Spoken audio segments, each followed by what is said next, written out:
Welcome to the Mojo Market Report. Here's your hosts, Dave Sturchio and Chris Gueci.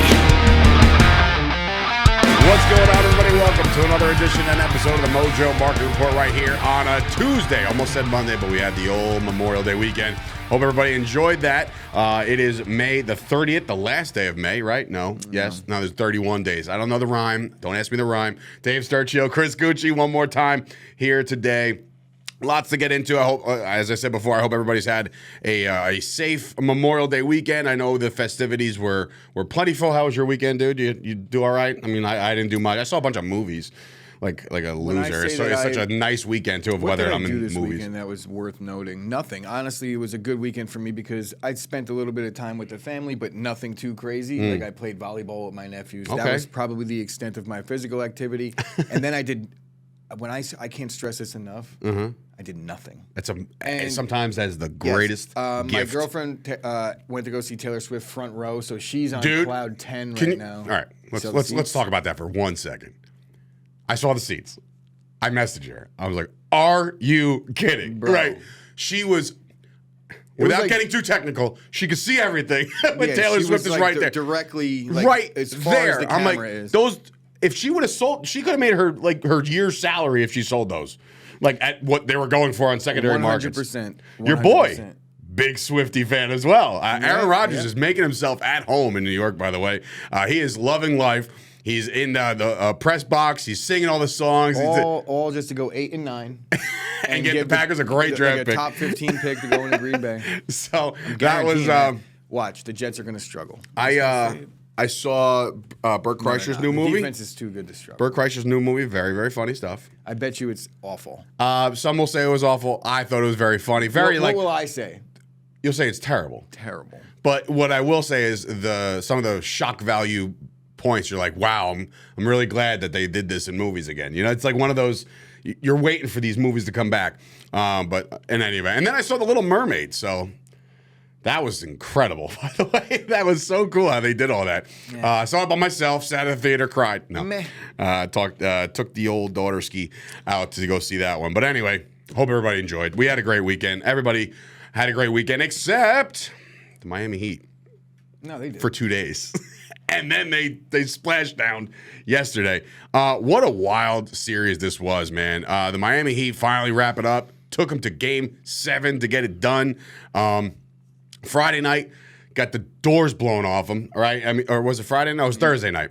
Thursday night gets the doors blown off him. You actually called it. You're like, Celtics by 20. It almost came to fruition. Yeah, at one point there, I believe it was real bad for a little while. But then you're thinking, all right, you know what? That's the game. The feel-good moment was done. Don't worry, it won't happen in Miami.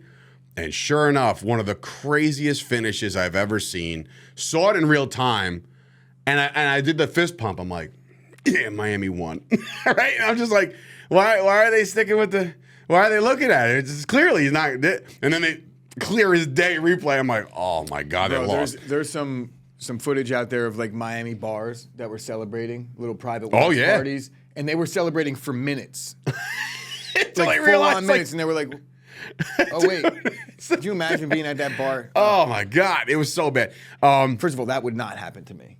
I would be, because I knew that that was too close at the end. Like, how could you just? Well, you just figured that last shot. They probably don't even know how basketball works. It's very true. That last shot was just like when he like heaves it. You're like, all right, well, that is the last shot. By the way, he's their best player. What's going on? He really is their best player. Yeah, because it seems like the team was turning to him in big moments, and he was the guy. Who is he? Exactly. Who the hell is that guy? But he is. I think I could guard him. You might be able That's to. what he looks. You played volleyball. That's how he looks. Like I could guard him. But anyway, so last night, Game 7, Boston looking to be history makers once again in a big playoff series in an Eastern Conference Finals. To no avail. They did not show up last night. It's kind of alarming how bad they played last night at home. Like we've been saying the entire playoff stretch, the entire couple last years, Boston at home. In Game 7s, they're almost aces, right? They're aces. They're actually really good in Game 7s. But when it comes to playing at home at the TD Garden, it is just not. It's TD Garden?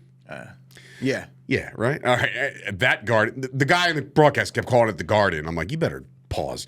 But in any event, last night, Jimmy Butler goes for 28.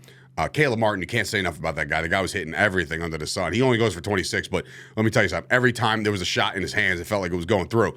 My biggest gripe here is coaching for the Boston Celtics. And the reason why I say this is, first of all, they went through that crap, right? Like in the beginning of the year, they lost their head coach. They had to bring this guy in. Okay, fine. That's fair to the point where he's inexperienced, right? But his interviews, and I don't favor the interviews in between quarters and stuff. But his one word answer stuff is just like, you're such a nozzle. Just the girl just spit 50 seconds worth of a question, and you're like, just gotta play harder. Thanks, Kate, and just like walks away. I'm like, you dork. To me, it's Game 7. I am on the same page as the coach. I'm well aware. Whereas, if it was Bill Belichick, everyone would be glorifying it. So I get it. Same city. If I'm a coach, I don't want to deal with any of that, and I really don't care what you think. Okay, that's fine. Point blank.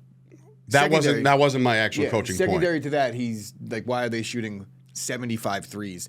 I understand. 9 for 42. They shot 21% from three. I understand that that's what your bread and butter is in the modern day NBA, but this is playoff basketball. It's very, very different. In case you haven't noticed, the points totals in these games, like the intensity on defense is much higher. There's not these open looks that you're getting in the regular season. You can't shoot 53s a game, especially when your star player that pretty much run the offense through him is out. 26 seconds into the game, Jason Tatum rolls his ankle. He wasn't out, but he's limited the entire way. On offense. He couldn't really do And it was much. like so annoying. It was very annoying how like great. You go back and you see like listen, I was rooting for the Heat, so I'm all for it. But when it's like every chance you get, you just, all right, camera 3, get him wincing again. He's just, we get it, bro. You rolled your ankle. If you're that hurt and you're detrimental to the team, get off the court. That was the problem I had with Kobe, too. Everything was a production. And it's the same thing with LeBron. Kobe, but this is the NBA. This is what guys do. And honestly, have you ever played on a sprained ankle?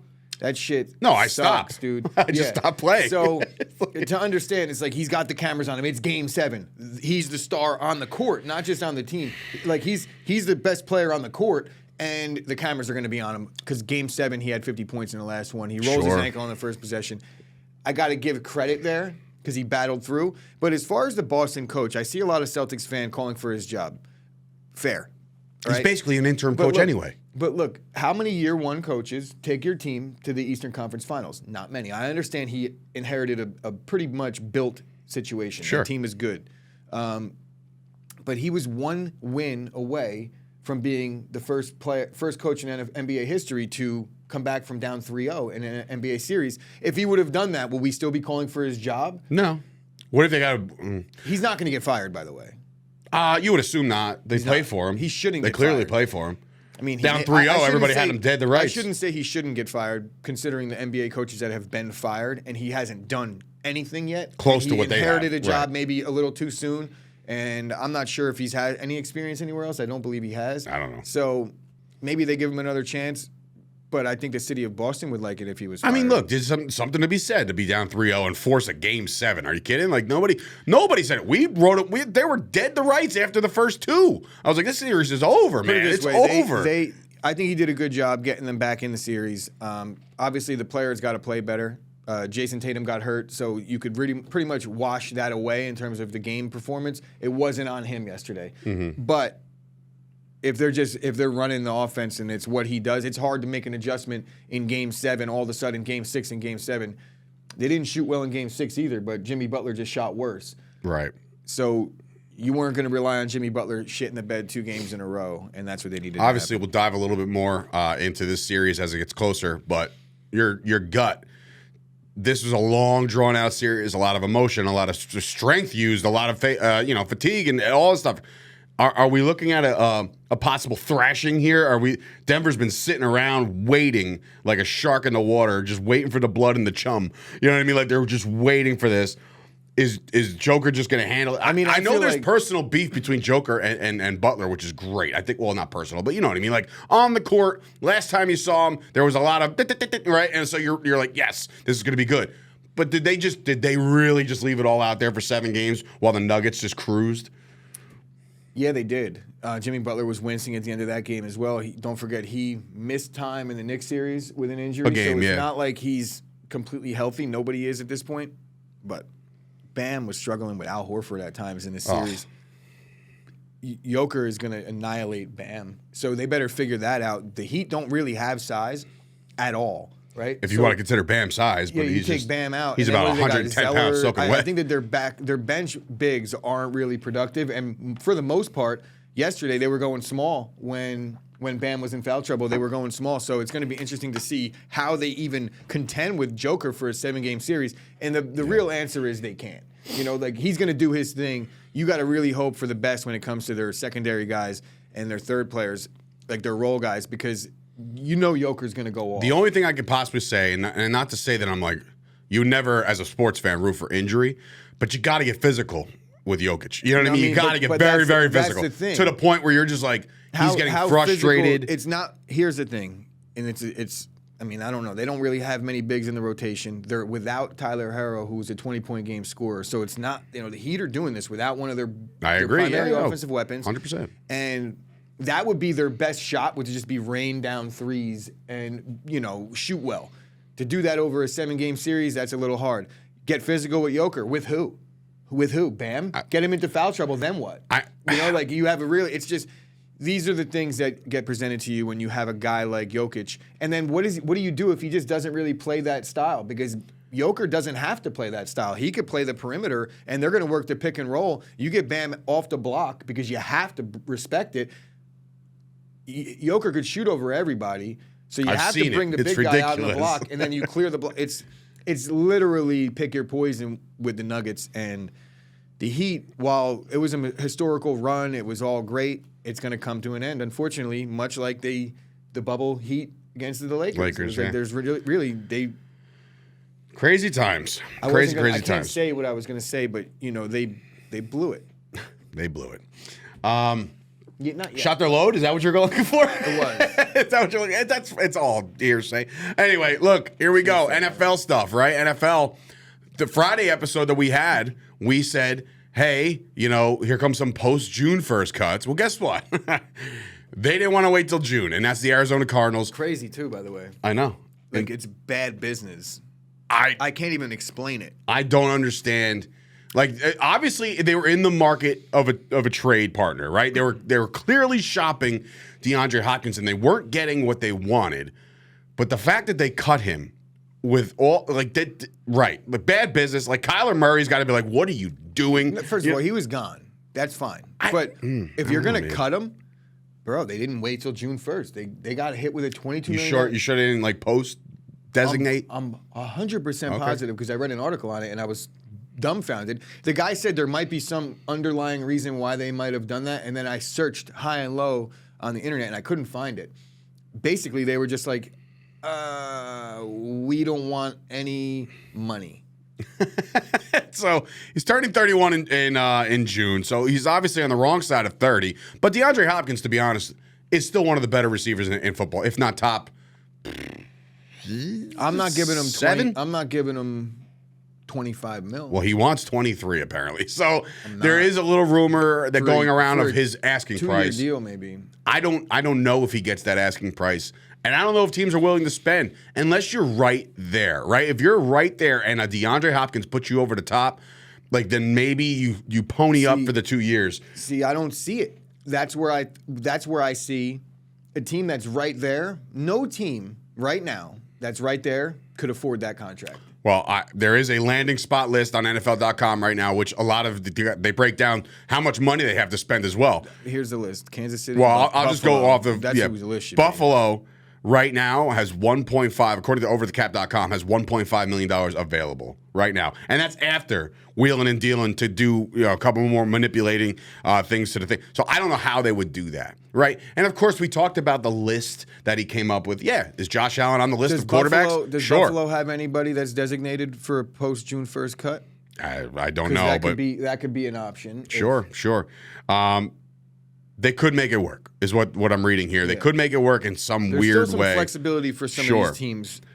So now, the spot that I think would be detrimental to the rest of the league is if he winds up with Patrick Mahomes in Kansas City, because then the pressure's taken off 1, Kelsey, 2, Tony, 3, whoever else they got. You know what I mean? Like, you bring a guy like Hopkins in there, that team, their air assault would be absolutely unstoppable, I think. It'll be like they were with Tyreek Hill, but better. But better, no. But to me, I say better because money spent. I would if you said who do you want, DeAndre Hopkins or Tyreek Hill right now? I'm taking Hopkins. Sorry. See, if I'm the Chiefs, I would probably take Tyreek Hill because of his age. I think he's a little bit younger. Maybe not, honestly.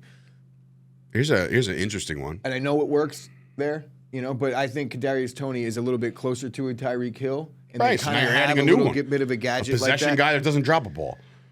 Well, DeAndre Hopkins is probably.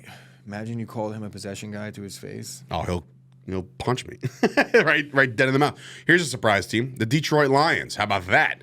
The fact that they're going to be without Jamison Williams for the suspended time. They signed Marvin Jones in the offseason. They don't have much. They have Josh Reynolds over there on the depth chart. If they're looking to make that big leap this year, then adding a DeAndre Hopkins would be fantastic for them. I have a dark horse. All right, we'll see if it pops up on this list. How about the Baltimore Ravens? Lamar Jackson, who just added Zay Flowers and Odell Beckham. Could they possibly pony up and get this? That's a lot of money over there, man. And then there's also the Carolina Panthers, who just brought in Adam Thielen. You have Bryce Young. What helps a quarterback? If he's going to go play with a first-year starter, he should go to Green Bay. How about the Houston Texans going back home to Houston to play with that team over there? Like I just said, he's not going to a first-year starter with a shit defense. Listen, the Dallas Cowboys are on this list because they should be, right? They've been looking for that extra guy outside of CeeDee Lamb, right? And they went out and got Brandon Cooks. Is Brandon Cooks DeAndre Hopkins? Hell no, he's not. But he's very good. He's versatile. Great. Speed guy. Great. Gallup, a year removed off the ACL. He'll be better. Dallas is not going to be in. They're not in the market. Dallas has $10.6 million in cap space. They owe it to Cowboys Twitter to at least act like they're in on it, but they're not. Let me guess. You're going to hear that good old-fashioned Jerry Jones, like, we're doing our due diligence on DeAndre. Who's your dark horse? San Fran. Oh, God. No. It can't happen. That can't happen. It's not allowed to happen, actually. By rule, it's not allowed to happen. I read it in a book. If he's going to go to the NFC, it's going to be San Fran, I think. Think about it. I mean, yes. Defense, think about it. Chance to win. Sure. The 49ers might have a little bit of money. I don't know off the top of my head, but what I will say is this. I know that most teams that have the quarterback situation that the 49ers have, which is typically cheap. have some money. Yeah. 100%. I would just be, that's just not fair. I don't really want to talk about that because the Niners are like right there anyway. And whatchamacallit, let's see. Cap space right now, $10.7 million. They got the room to make this work, man. Oh my God. If they made this work, bro, I can't even tell you how San Fran with Debo, D-Hop, Ayuk. Let's not forget about Ayuk. Kittle. Elijah Mitchell. Bro, first of all, Brock Purdy or Trey Lance wouldn't have to, they would just play quarterback like this. Just figure it out.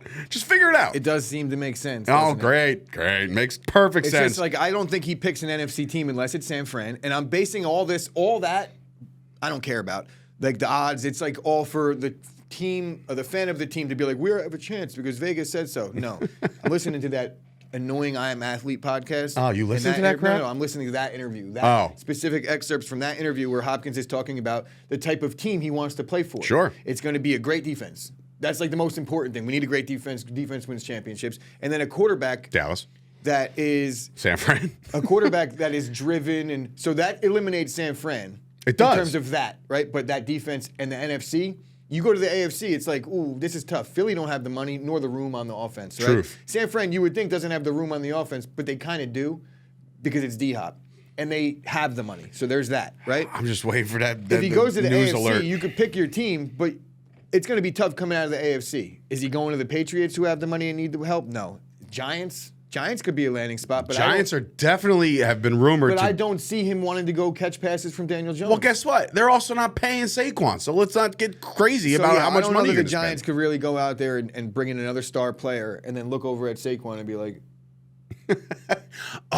you're owed money too. Not that they should actually factor that in because they shouldn't. Well, when it comes to the salary cap, they should. I think it's either KC. If he's going to take a team-friendly deal, it's going to be to a contender. If he wants to get paid and go to a contender, go to San Fran. They're going to compete the next 2 years guaranteed because they're going to have a quarterback that's next to nothing, and it doesn't matter who it is. Aren't you in the same spot, Packers? Who are they spending money on? The defense? I would love for them to be in on D-Hop. I just know better. I know my team. And I also know that DeAndre Hopkins, realistically, I don't see him wanting to go play for a middling franchise at this point in terms of what they are expected to be. Their defense was subpar last year. I think their defense takes a leap this year, but I thought that last year. So I could be wrong. Yeah, but they doubled down in the draft and brought more guys in. You go into San Fran knowing full well you're going to be competing for a championship this season. Green Bay, they might. You just don't know. I don't think Green Bay is going to compete for a championship, but I think Green Bay makes the playoffs. But in the NFC, that's almost like a given for a lot of the teams that are average. You could say every team in the NFC feels like they have a chance to make the postseason this year. The NFC has been more wide open now than it's ever been. I think. Thanks, Rodgers. I think it's realistically going to be either Brady. San Fran or Kansas City or Buffalo. And I know Buffalo doesn't seem to like it could work out right now. But if you move some money around, and I guarantee you that there's a guy or two on that roster that once D-Hop got released, they looked over at their guaranteed money and they were like, I might be cut. June 1st. So we'll see how that plays out. D-Hop is on the market. Quick little baseball thing over the weekend. The New York Yankees took down the Padres. Big series for the Yankees to get that done. Looks like Bader banged himself up again last night, running down the first baseline. So we'll see about that. We got to wait on test results. However, in Somerset, if you're a New Jersey guy and you want to go see three stars, you can go do that. You can go watch Josh Donaldson, if you want to consider him a star. Giancarlo Stanton will be doing his rehab assignment. And I believe there was somebody else. It was somebody else. It was somebody else, and I can't really figure it out who. It wasn't their pitcher, right? I know he had apparently a, quote, aggressive bullpen session where he threw no pain, no discomfort, so maybe he can get back again. But a big game out of Judge last night, again, as the Yankees take down Seattle. They start that series on the West Coast. Good luck staying up for that crap. There was no way I was doing it. 10 o'clock starts, forget it. But I will say that Judge right now, with all things considered, I understand Ohtani has the ability to do both, and you have other players on the rise, and that's fine. Aaron Judge is the best player in baseball. And it's to me, it's not up for debate right now. The dude is raking again after getting $1 trillion in his bank account. Aaron Judge is carrying the Yankees since coming back to that roster. They're now 10 games, still 10 games over 500. They're still 6 back at first place, but we're 55 games into the season. So I'm not going to go nuts over it. Do you know who it was? No? Okay. I'm not going to go nuts over the fact that it's still early, but Aaron Judge, to me, is the guy. Yeah. He is the guy. I mean, it's hard to deny it. Bro, there's only one guy that's in the conversation with Aaron Judge right now. Ohtani? Ohtani. Yeah. Well, and I don't even know what he's doing, but I would imagine it's good. You would assume that the only reason why he's doing it is because he's a unicorn. He's like a guy you've never seen before. Yeah, well, that's what I'm saying. Oh, by the way, you know what I saw over the weekend? I also feel like Ohtani, if he was a fielder, would be a Gold Glover. Speaking of unicorn, Babe Ruth, obviously. We never saw him play. I saw a clip last night. Somebody found one of those, how it's fast motion because that's the kind of film they had. Bro, he hit a home run. He slaughtered a ball and did a bat flip. I was like, was the Babe a bat flipper? Was it like Tatis's bat flip yesterday? I didn't see that one. Or the other day, I don't know. But he hit a bomb off the facade in the second deck. I did see that, but I didn't see the bat flip. Oh, yeah. Threw the bat 50 feet. Let the kids play. I'm enjoying it. Give me that. Except for Yankees.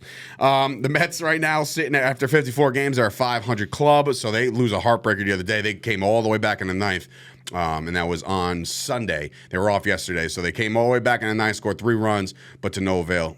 They dropped to 500 again. So that's that. That's a show. That's this show in particular. So do us a favor, follow us right now on Mojo. That's where you can find all your information over there on TikTok, Instagram, and of course the Twitter machine at Mojo, Mojo. And of course, join the Discord. It is the everyday conversation, having all your suggestions and tips and advice and everything you can find on the Mojo app is over there on the old Discord. So for Dave Sturchio and the airplane model making Chris Gueci, this has been paper airplane, yes. Whatever. This has been another episode of the Mojo Market Report. Back here tomorrow with some more breakdowns of the NFL OTAs and everything under the sun in the world of sports. You're going to get that done. I'm trying to drag this out for as long as possible. Listen, I tried. 3, 2, 1, and whoa, right there. See you guys tomorrow.